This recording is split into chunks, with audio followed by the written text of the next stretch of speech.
মনটা ফুরফুরা করে বাড়ি থেকে বড় খাই গোসল করে আইতাছি তাড়াতাড়ি বাদ দাও।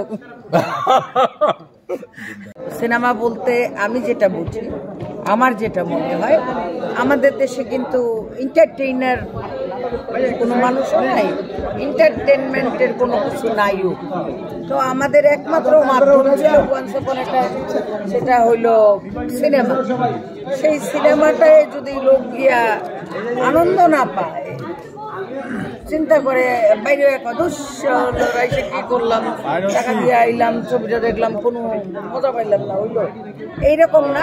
আমি একটা এন্টারটেনমেন্ট, আমি একজন এন্টারটেনমেন্টের লোক।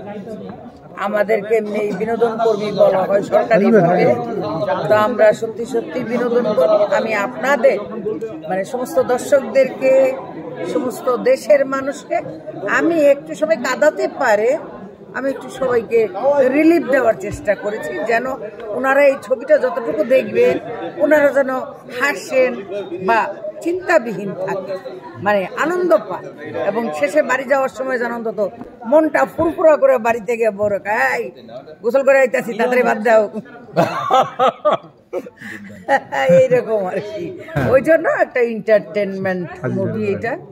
এটা শুধু এন্টারটেনমেন্টের জন্য আমি বানিয়েছি। এখানে কোনো আলাদা কোনো কিচ্ছু নেই যে আপনি বলবেন যে মেসেজ, মেসেজ হয়তো কিছু না কিছু তো থাকবে, কিন্তু এইটা অ্যাবসলিউটলি এন্টারটেনমেন্ট করবে।